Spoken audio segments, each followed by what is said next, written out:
Retornamos com o programa Momentos Espirituais, agora iniciando a segunda hora do nosso programa e estamos dando continuidade, estamos dando prosseguimento à obra Nosso Lar, hoje no capítulo 16º, capítulo intitulado Confidências.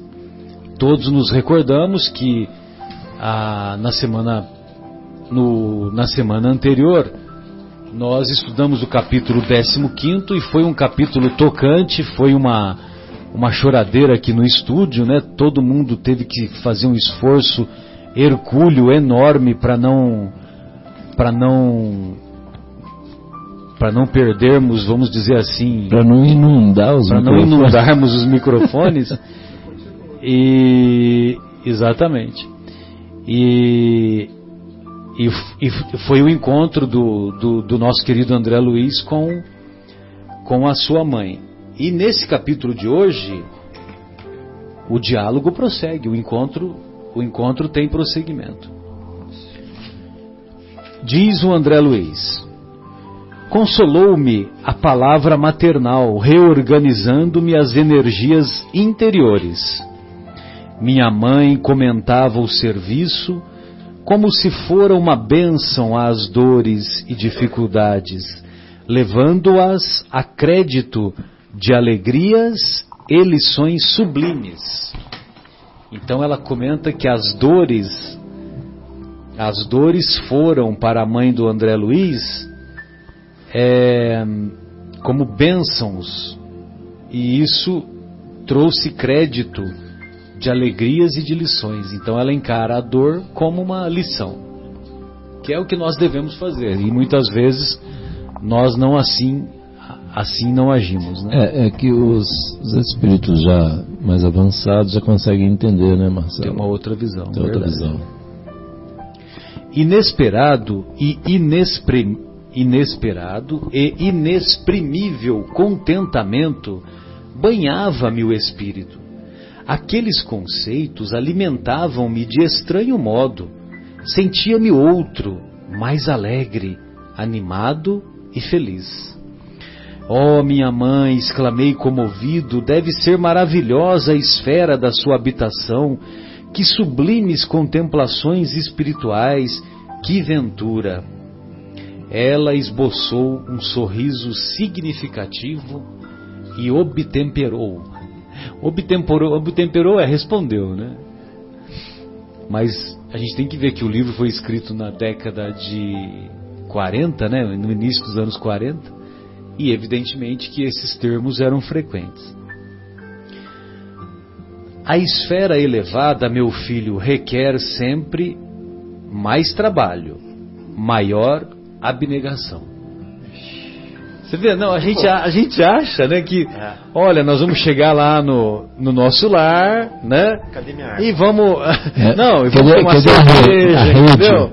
Vamos ficar lá deitado na rede e tal. Que é isso? Na ociosidade, né? Na ociosidade, sabe? Tenha santa paciência, né? É a mesma coisa que nós nos iludimos quando vimos para cá. Quando vimos para cá, é como se fôssemos para uma academia de ginástica. Quando a gente vai na academia de ginástica, a gente vai para fazer exercício ou para ficar deitado na rede? É para fazer exercício. Só que nós estendemos uma rede, né? Nós damos um jeito e estendemos a rede. A esfera elevada, meu filho, requer sempre mais trabalho, maior abnegação. Não suponhas que tua mãe permaneça em visões beatíficas, à distância dos deveres justos. É aquele conceito que nos foi colocado ao longo dos séculos, né? Daquela contemplação, né? A vida espiritual contemplativa. Olha, o paraíso é anjinhos para lá, anjinhos para cá, né? Tocando harpas com guaranias paraguaias, né? Não é assim. Exatamente. Devo fazer-te sentir, no entanto, que minhas palavras não representam qualquer nota de tristeza, na situação em que me encontro. É antes revelação de responsabilidade necessária. Olha só, responsabilidade necessária. Quem de nós ousa falar isso? Quem de nós ousa falar isso?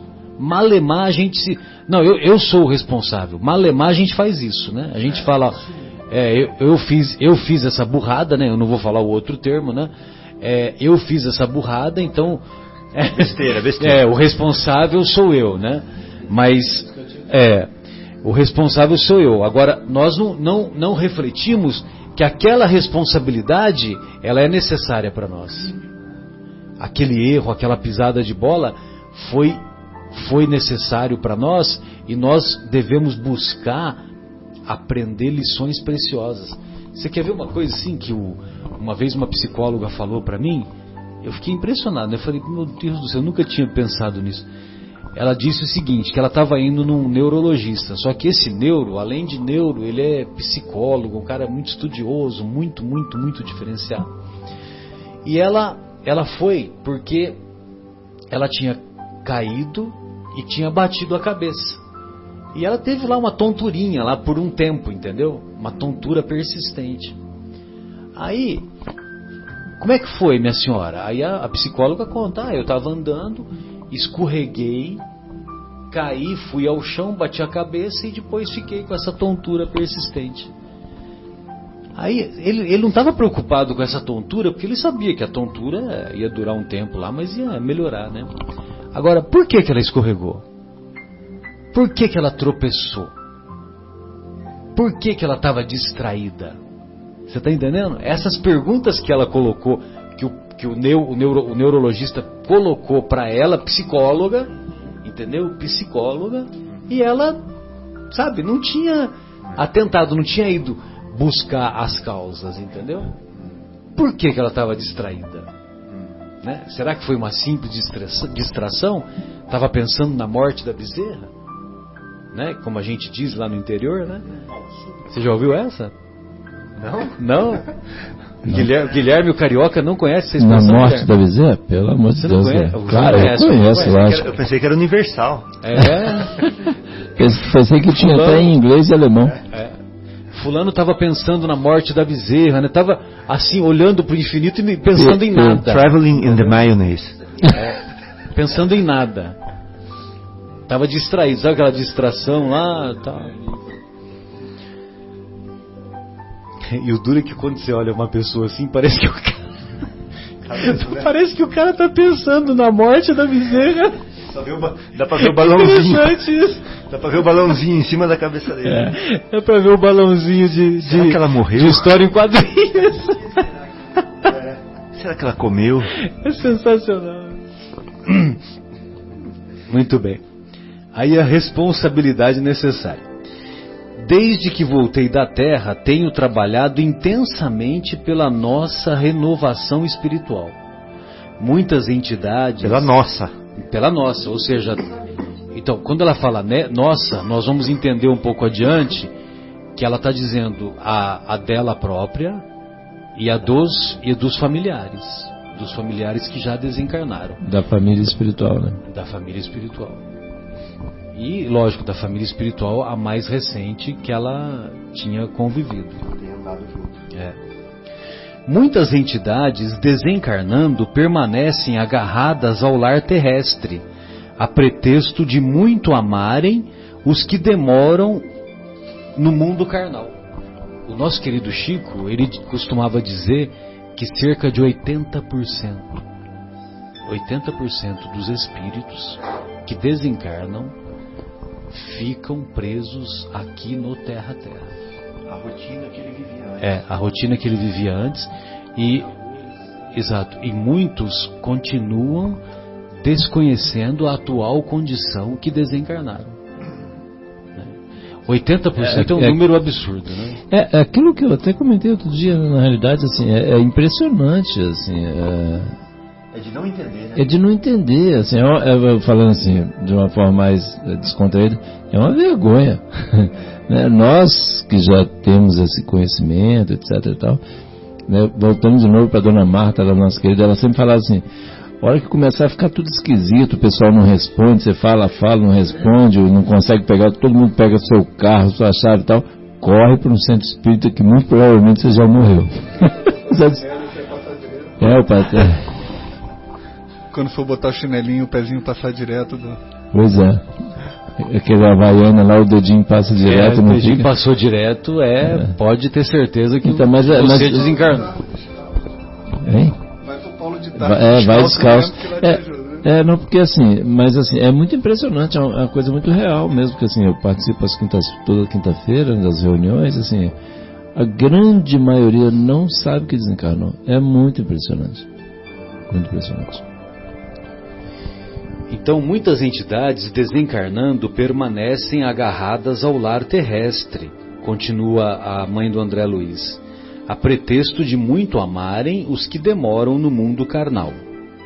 Ensinaram-me aqui, todavia, que o verdadeiro amor, para transbordar em benefícios, precisa trabalhar sempre.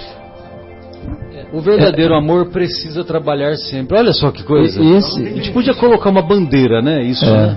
O verdadeiro amor precisa trabalhar sempre. E olha que exemplo daquilo que você leu lá do livro Renúncia, né? A mãe do André Luiz, e também esses espíritos, né? Alcione e o Pollux. Alcione, e também esse espírito que a gente conversou aqui na semana anterior, há 2 semanas atrás, e que quem salvou foi exatamente esses amores, né? Essa família espiritual.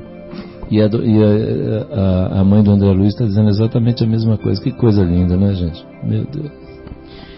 Desde minha vinda, então, procuro esforçar-me por conquistar o direito de ajudar aqueles que tanto amamos.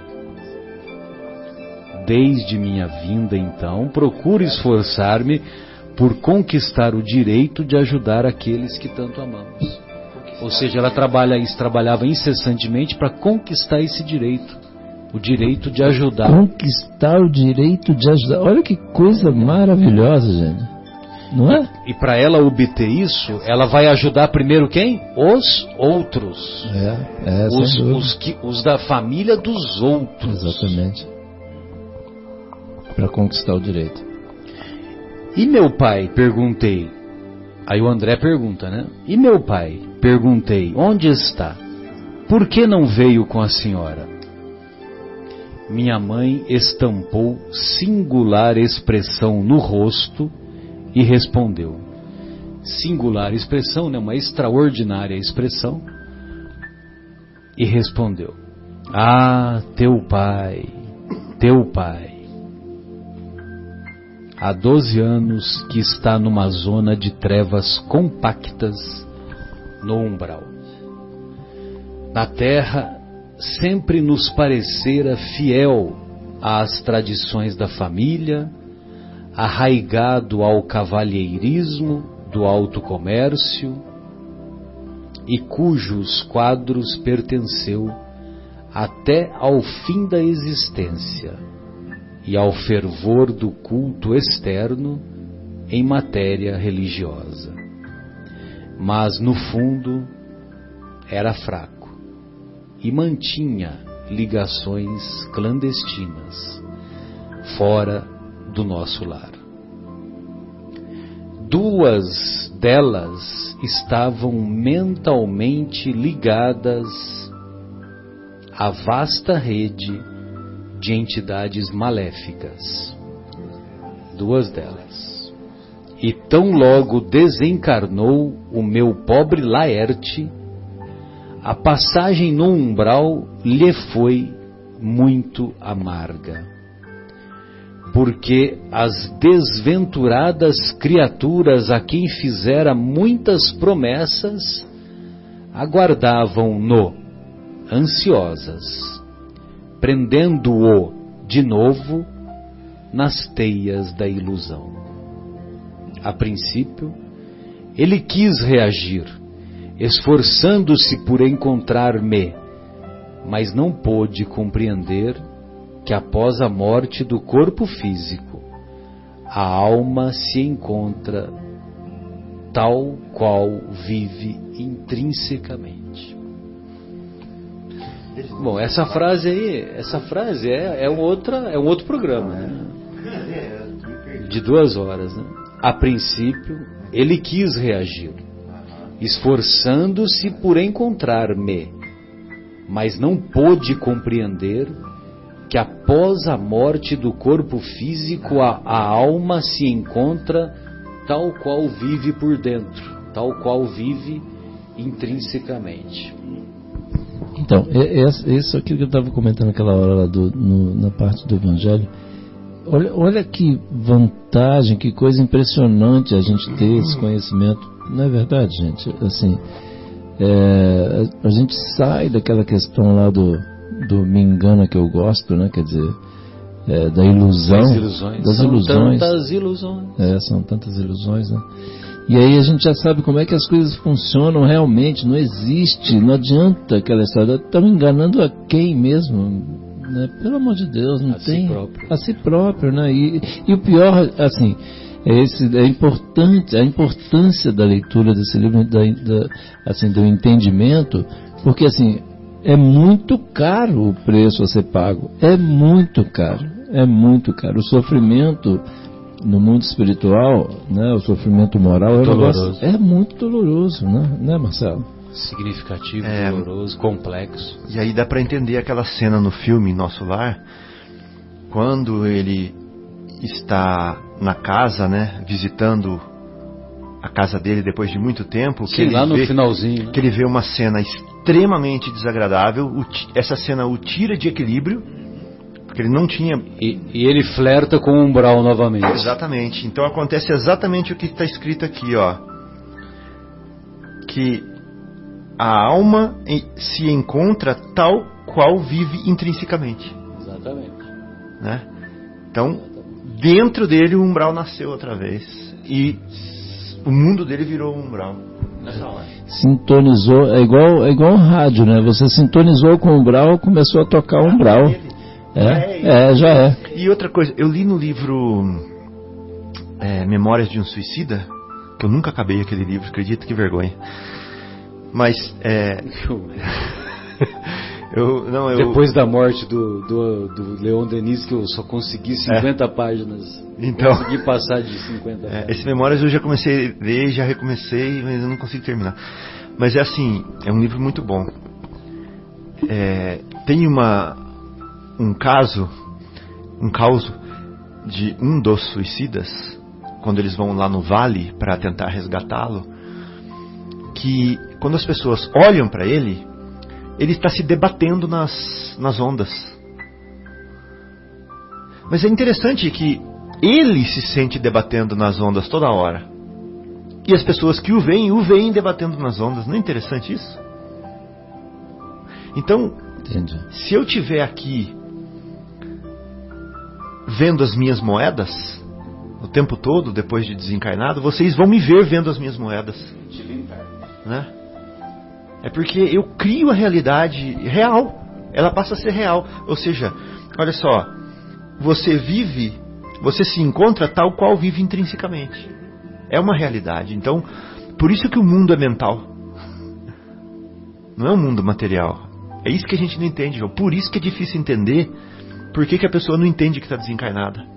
Porque na mente dela ela não está. É isso que eu estava exatamente lembrando, que assim, voltando, trazendo de novo, vamos dizer, essas situações, né, dessas reuniões mediúnicas, assim, o espírito, ele realmente se sente lá, e inclusive, e às vezes dá trabalho. A gente fala assim, você já não está mais lá. Olha, presta atenção onde você... Aí tem um auxílio magnético, né, para ele poder se desvincular da situação, para ele começar a tentar entender. E às vezes tem coisas assim, às vezes é a palavra da mãe, às vezes é um perfume, às vezes é alguma coisa que começa a dar aquele trigger, né, aquele gatilho lá para ele começar a falar, realmente eu acho que eu já saí daquela situação. Uma música, exatamente, Marcelo. Vocês lembram do homem que o Divaldo fala que achava que tinha uma cobra no estômago? Não. Eu ouvi a história, mas eu não lembro. Não, rapidinho. Ouvi, mas não lembro. Ele era magro e estava morrendo, porque ele não queria comer. Porque se ele comesse, a cobra que estava no estômago dele comia a comida dele. E ela ficava alimentada e ela não morria nunca. Então ele não queria alimentar a cobra. Entendeu? Nossa, que loucura. E não tinha... Essa cobra era uma lombriga bem grande. Não, essa cobra era da cabeça dele. Era uma imaginação dele. Era uma tô brincando, obsessão. porque uma outra possibilidade seria material. Aí você sabe qual que foi a cura? Sabe qual que foi a cura para esse homem? O médico desistiu de todas as curas físicas. Chegou para ele e falou assim: tá bom, então nós vamos te curar. Na próxima sessão você vem e traz uma bacia. Eu vou te dar um remédio, você vai ter náuseas e você vai vomitar a cobra. Aí chegou, tampou o olho, vendou a cabeça desse homem, deu o remedinho para ele, falou: agora você espera o remédio fazer efeito. E o remédio foi muito forte, que ele vomitou, teve a sensação, como a gente fala lá em Santa Rita, viu, Guilherme? Não sei se fala lá em Minas, lá no Rio, vomitou até as tripas.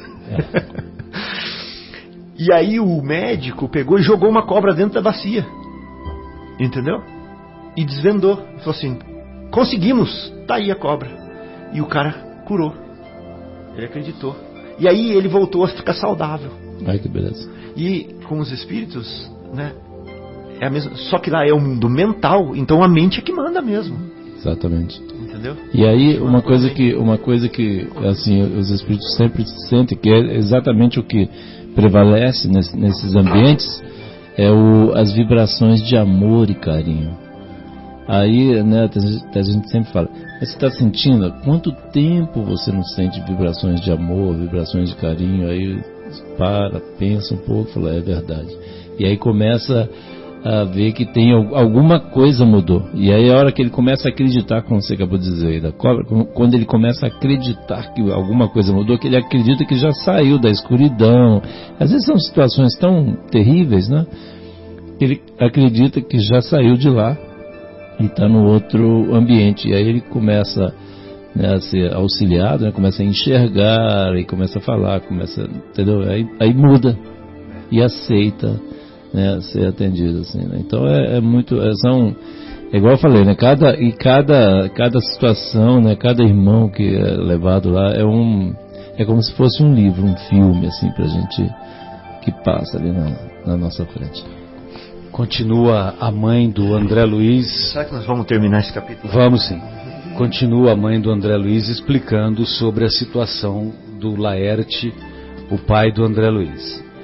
Laerte, portanto, não percebeu minha presença espiritual, nem a assistência desvelada de outros amigos nossos.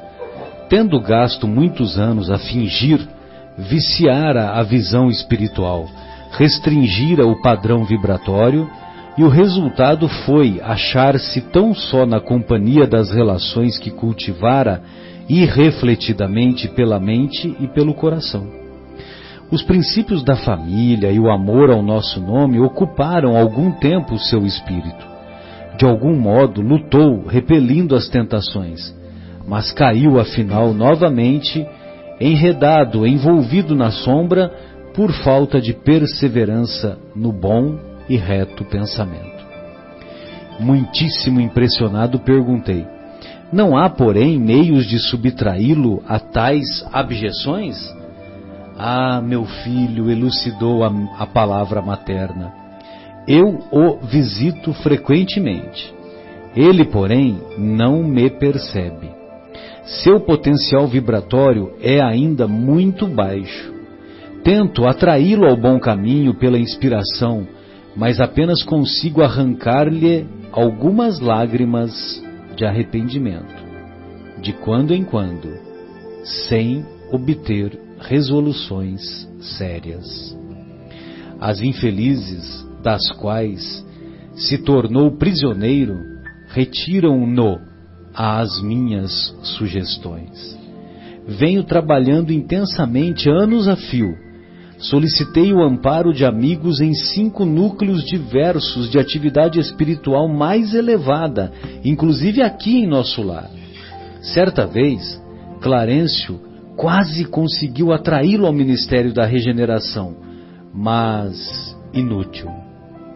Não é possível acender luz em candeia sem óleo e sem pavio.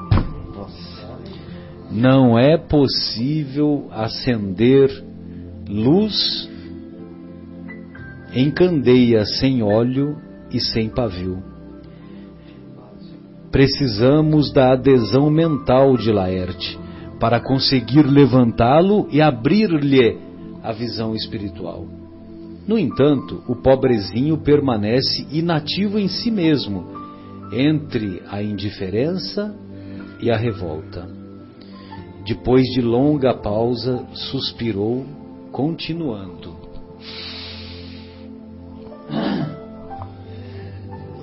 talvez não saibas ainda que tuas irmãs Clara e Priscila vivem hoje igualmente no umbral, agarradas à crosta da terra. Sou compelida a atender às necessidades de todos. Meu único auxílio direto repousava na cooperação afetuosa de tua irmã Luísa, aquela que partiu quando eras pequenino. Luísa esperou-me aqui muitos anos. Foi meu braço forte nos trabalhos ásperos de amparo à família terrena. Ultimamente, contudo, depois de lutar corajosa a meu lado em benefício de teu pai, de ti e das irmãs, tão grande é a perturbação dos nossos familiares ainda na terra, que voltou a semana passada a fim de reencarnar entre eles num gesto heróico de sublime renúncia. Espero, pois, que te restabeleças breve, para que possamos desdobrar atividades no bem. Assombravam-me as informações referentes a meu pai. Que espécie de lutas seriam as dele? Não parecia sincero praticante dos preceitos religiosos, não comungava todos os domingos?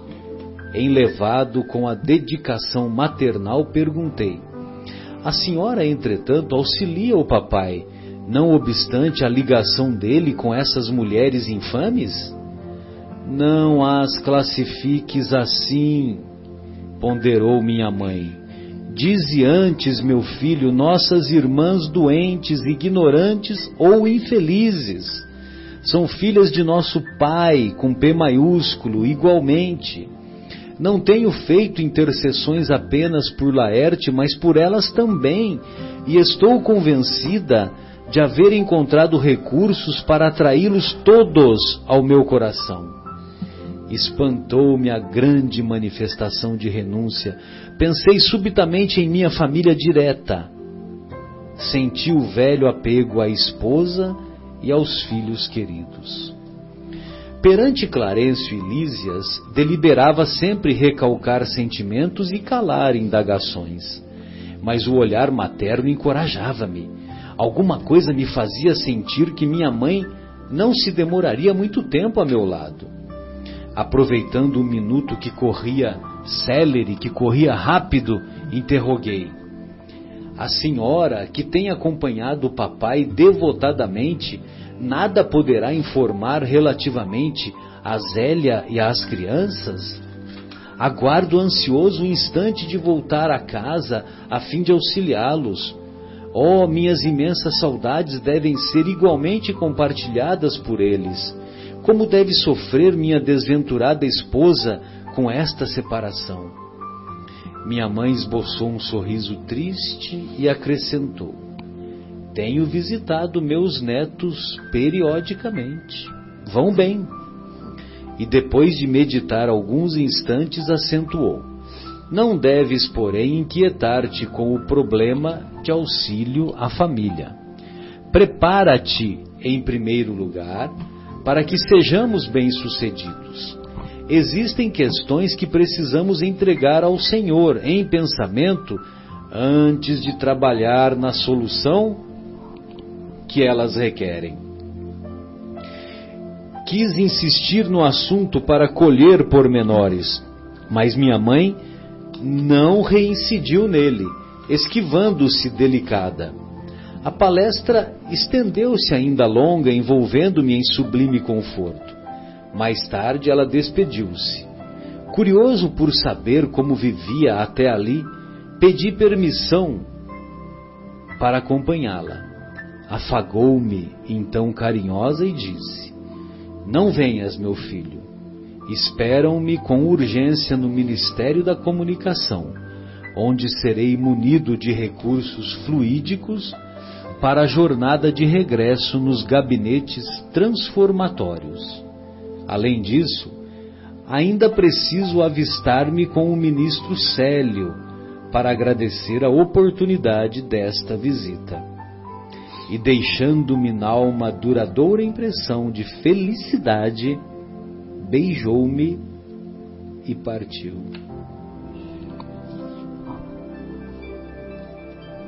Minuto de silêncio. Que coisa impressionante, né? É que são tantos ensinamentos aqui que você fica completamente envolvido, né? Olha aqui, eu queria falar um aqui, ó. Pois não. De algum modo lutou, repelindo as tentações, mas caiu afinal, novamente enredado na sombra, por falta de perseverança no bom e reto pensamento. Alguém se vê nisso aqui? Alguém sente alguma coisa parecida? Alguma afinidade? Lembra de alguma coisa? Só all the time, só o tempo todo? Porque o Chico falava, né, que a tentação é que nem um cachorro desdentado correndo atrás da gente, e a gente correndo dele, mas louco para ele pegar a gente, né? Então, me pega. Correndo dele, olhando para trás, ele fala: corre mais rápido, me pega. De algum modo lutou, repelindo as tentações. De algum modo, ele estava correndo do cachorro, mas caiu afinal. O cachorro pegou ele. Novamente enredado na sombra. Por quê? Porque não correu o suficiente, por falta de perseverança no bom e no reto pensamento. Então, eu vou fazer o regime, Guilherme. Vou fazer regime, tá? A partir de segunda-feira. Aí eu vou comer menos arroz, vou comer menos pão, menos macarrão, né? E menos doce, menos feijão, menos doce, né? Beleza. Mas aí a minha mãe vem me visitar. E eu sou firme.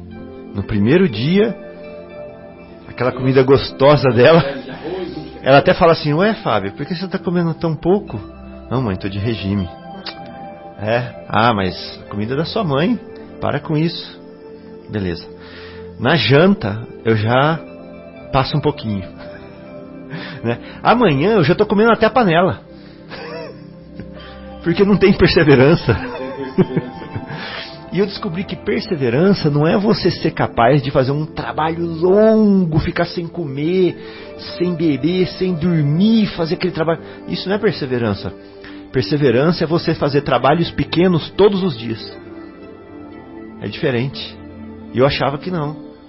Porque eu sou capaz de ficar horas sem dormir, mais de um dia, não sei o que. Eu falo assim: eu sou perseverante. Não sou nada. Perseverança é quando você faz uma coisa a vida inteira. A força do hábito, né? O poder do hábito. Exatamente. Inclusive tem um livro, né? O poder do hábito. É aquela questão da disciplina que o Emmanuel falou para o Chico, né? A vida inteira. As vidas inteiras. Mas é você se concentrar ao máximo naquilo, né?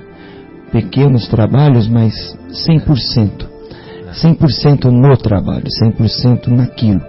Porque se você deixar o pensamento sair fora, foi o cachorro que te alcançou. Então, e eu estou falando de uma coisa só, de comida, né? Mas quantas coisas tem de sexo? Quantas coisas tem de bens materiais? Sim, de querer tal coisa, apego a... Quantas coisas tem de egoísmo, né? Orgulho. Então, quantas compulsões não somos portadores? Ciúmes. Por isso até assim essa perseverança, né? Quando um espírito ele recebe o direito, né? De visitar os parentes, se ele não estiver preparado, realmente ele fraqueja. Fraqueja porque ele vai ver algumas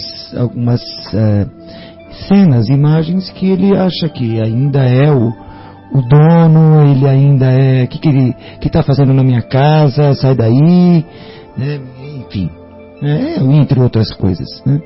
Ou seja, há de ter perseverança, como você renúncia, né? Abrir mão. É por isso que tem que ir ensaiando, né, Marcão? A gente tem que já ir ensaiando esse negócio aí, na hora de ir embora, falar, ó, fui, não fica me chamando. Desses 80%, o livro, qual o livro nós estamos lendo agora? Peraí, eu me esqueci. Entre a Terra e o Céu. Entre a Terra e o Céu. Né? Entre a Terra e o Céu. Que eles estão lá no passeando lá na orla marítima. Essa cena eu marquei porque até eu convivi isso, né? Esses 4 anos passados, e eles encontram uma senhora lá com câncer, né? Que ela ainda não havia desencarnado, mas o espírito dela estava ali na orla para tomar os passes, né? Enfim. E aí ele explica, poxa, mas o que é essa senhora? Essa senhora, ela tem câncer, enfim, é uma doença longa, e ele, que é uma doença, as doenças longas levam o espírito a ter consciência da condição, e quando eles desencarnam já preparados. Então, esses espíritos que têm essa doença longa, isso é um prêmio, né? É uma bênção, uma doença é uma bênção. São esses 20% que passam para a espiritualidade, digamos assim, né? Eu entendo dessa forma, um pouco conscientes da condição e já praticamente adentram ao trabalho. Não exatamente direto, vão se preparar também, mas aceitam aquela condição do desencarne com mais facilidade, né? E ele explica isso, aí ele pergunta, mas ela pode ser curada? Ela ou o espírito nessa condição pode ser curado? Pode, mas não é o caso. Aí explicou, não é o caso dela, que ela já está no final desta encarnação, ela vai estar prestes a desencarnar, inclusive desencarnará amanhã, enfim, taraná. E ele explica que doenças longas faz parte da preparação, né? Faz parte da preparação. E demais isso, né? Demais. E aqui na frente, o Marcos, concluindo, né, aquele pensamento da perseverança, que o cachorro acaba alcançando a gente e a gente gosta. Então, não à toa Jesus tem aquele outro ensinamento, né? Aquele que perseverar até o fim será salvo, né? Acho que vale a pena incluir essa reflexão aí, né? Tem tanta coisa tá vindo na minha cabeça agora, mas deixa eu voltar aqui, porque eu tenho... Mas volta com o que você ia dizer que eu te interrompi. Não, que você falou isso, eu já me lembrei de outra coisa, né? O cachorro finalmente te alcançou. O cachorro alcançou, sabe por quê? Por causa disso aqui, ó. Tento atraí-lo ao bom caminho, ou seja, os nossos espíritos superiores tentam atrair-nos ao bom caminho. Pela inspiração. Mas apenas conseguem alcançar-nos algumas lágrimas de arrependimento. Então eu saio daqui do programa de rádio, renovado. Agora eu voltei pro trilho. Aí chego lá em casa, aí vem o cachorrinho. Já dá um croque no cachorro. Ele começa de novo, tal. Eu já tô abraçado. Passa 3 dias eu já tô abraçado com o cachorro já. Entendeu? Por quê? Porque a gente não consegue ter resoluções sérias. É isso que fala aqui, ó. A gente faz uma resolução, beleza, a partir de segunda-feira. Mas não é uma resolução séria. Exatamente. Então o que vai precisar para sair uma resolução séria? Dor. Vai precisar o arado vir rasgar a terra. Vai precisar descristalizar. Interessante que você viu que ela mobilizou recursos de intercessão. Todo mundo que ela podia, né? Você viu que ela pediu ajuda, inclusive em Nosso Lar, outros amigos, outros colaboradores, amigos dele, Laerte, que já eram desencarnados. É, né? Verdade, ela falou, vários núcleos, né? São meios de intercessão, né, que ela está usando, entendeu? Tudo que é possível. Tudo que é possível, e mesmo assim ele se mantinha refratário. Abraçado com o cachorro. É aquela coisa assim, puxa, eu quero passar naquele concurso, né? Vou começar a estudar. Mas não vai ser agora não. A partir de segunda começa a estudar, mas não começa nunca. Aí chegou o dia da prova. É claro, não passou. Aí fala, puxa vida, eu dei azar. Caiu as perguntas que eu não tinha estudado. Mas nem estudou, não se esforçou. Então, não foi atrás, não se concentrou. E acho que é isso também, essa perseverança também. Por isso que eu acho que, assim, alguns espíritos que estão entre nós, que chegaram a um objetivo pelo esforço, né, porque foram firmes, foram concentrados, foram perseverantes, não desistiram, suaram para isso, né, e mereceram. Mais ou menos assim também, nesse caso. Então, ó, aí, essa passagem aqui, ó, não é possível acender luz em candeia sem óleo e sem pavio. Queria comentar isso daqui também. Então, olha só. Vamos imaginar o exemplo de que eu sou um aspirante a pai. Eu quero ser pai. E eu preciso ser pai de uma alma muito querida, que precisa ser evangelizada por mim. Só que hoje eu não tenho óleo e nem pavio ainda para isso. Então eu vou evangelizar o filho dos outros primeiro, que ainda estão, que estão em condições talvez de menos necessidade que o meu próprio filho que vai vir. Dá para perceber? Sim. Então eu vou fazer estágio, eu vou aprender, eu vou trabalhar. Por isso que ela fala aqui assim, ó, para conquistar o direito de ajudá-los, eu tive antes que trabalhar muito. Por quê? Porque se eu fosse ajudá-los sem estar preparado, eu não ia conseguir. É isso que ela quer dizer, né? Então eu tive que fazer o estágio antes, eu tive que fazer como é que o médico faz residência, né? Eu tive que ter horas pilotando lá o ventilador na UTI. Ou o simulador de voo. Ou simulador de voo. Piloto de avião. Piloto, eu tive que ter horas de voo para ganhar o direito de ir lá e pilotar o avião, né? Então, é isso que ela está falando aqui pra gente. Às vezes para receber aquele ser que a gente ama tanto na nossa família, para ganhar esse direito, nós vamos ter que pilotar muito antes. Aí agora ele vem, porque agora eu dou conta. Agora eu dou conta. Então não é fácil. Fala assim, põe ele. Eu lembro do Jomar, esse amigo que eu falo que é meu tutor espiritual. Ele falava assim: Fabinho, eu preciso voltar para Divinópolis porque eu tenho uma missão com meu pai. Eu preciso resgatar o meu pai. Eu preciso ajudar o meu pai. Aí ele foi. E eu falei, e aí? Aí ele falou assim: falhei na minha missão, não consegui, né? Por quê?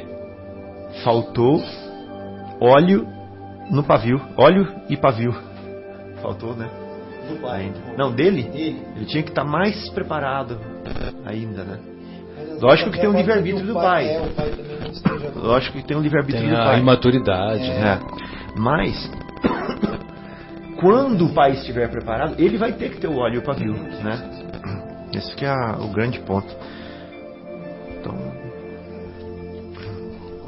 E ele está lá em Santa Rita? Ou ele está em Divinópolis? Ou ele desvortou? Em Divinópolis. Ficou lá, em Divinópolis, certo.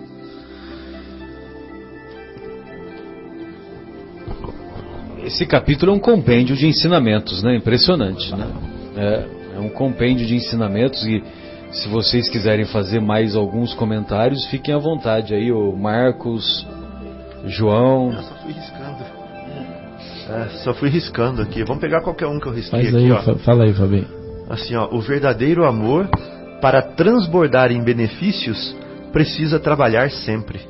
E aí?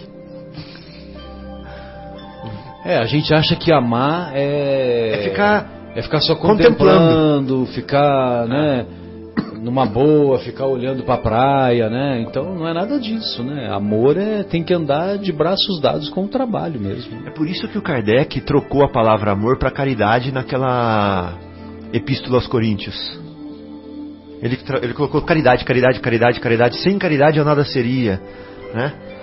Porque ele quis trazer essa mensagem. Ele quis dizer que o amor, a caridade, né? Ele quis dizer que o amor parado Não funciona. Não funciona. Tem que ser caridade, por quê? Porque caridade é o amor fazendo. O amor fazendo, o amor em ação, né? Exatamente. O pessoal da evangelização sempre fala isso, né? Amor em ação. Amor em ação, movimento. E também essa parte que ele fala assim, ela, né? Ele fala para ela: a senhora que tem acompanhado o papai devotadamente, nada poderá informar relativamente a Zélia e as crianças, ou seja, minha ex-esposa e as crianças? E aguardo ansioso o instante de voltar a casa a fim de auxiliá-los. Olha que despreparo. Está sem óleo. Minhas imensas saudades devem ser igualmente compartilhadas por eles. Como deve sofrer minha desventurada esposa com essa separação? E a mãe, você vê que ela fala, mãe esboçou um sorriso triste e acrescentou: tenho visitado meus netos periodicamente, vão bem. E depois de meditar por alguns instantes, ela poderia ter falado até a verdade, né? E fala: não deves, porém, inquietar-te com o problema de auxílio à família. Prepara-te em primeiro lugar. Porque ele não estava preparado para ver o que ia ver, né? E que ela sabia. Então, e que nós saberemos mais para frente. Sim, e que nós saberemos mais para frente.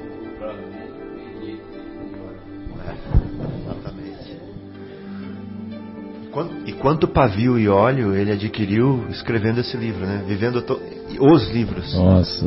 Vivendo todas aquelas experiências, Nossa. meditando. Com certeza. E colocando para nós de uma forma tão instrutiva. Que coisa, né? Olha que presente a gente tem de ter essas informações. Isso que eu estava comentando, quer dizer, não é, gente?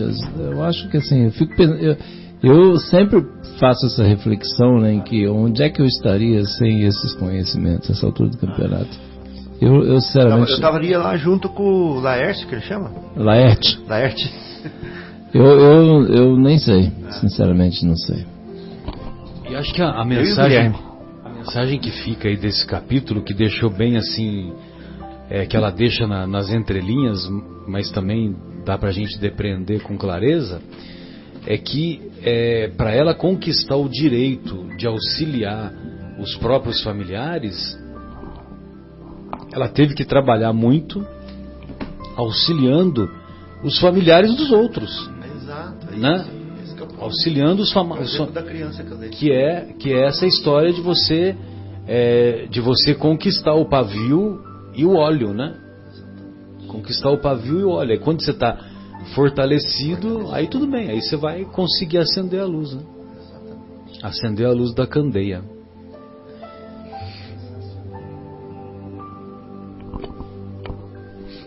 Bem, amigos, então essas foram as reflexões que nós fizemos desse capítulo comovente, capítulo instrutivo praticamente em todos os parágrafos. Nós temos instruções profundas dos benfeitores espirituais, e que é um presente, né, da espiritualidade, mais um presente que a espiritualidade mandou através das abençoadas mãos do apóstolo da caridade, o nosso querido Chico Xavier. E então nós desejamos do fundo dos nossos corações que essas reflexões sejam úteis para todos os corações que estiverem nos ouvindo, seja em que tempo for. Mesmo porque esses ensinamentos são atemporais, né? Eles são válidos para qualquer situação local que nos encontremos, né? Em qualquer ponto aí do tempo, né? Exatamente. Porque o Evangelho ele é válido em qualquer ponto, né? Em qualquer situação, em qualquer tempo, é verdade. Qualquer local. É verdade. Então, uma boa noite a todos. João, suas despedidas, fique à vontade. Boa noite, amigos queridos, ouvintes. Recebam nosso abraço aí com muito carinho. E foi um privilégio muito grande poder estar aqui, ouvindo tanta coisa bonita, tanta verdade, tanta coisa profunda, né? Útil para o nosso espírito. E um beijo enorme a todos. E fiquem com Deus.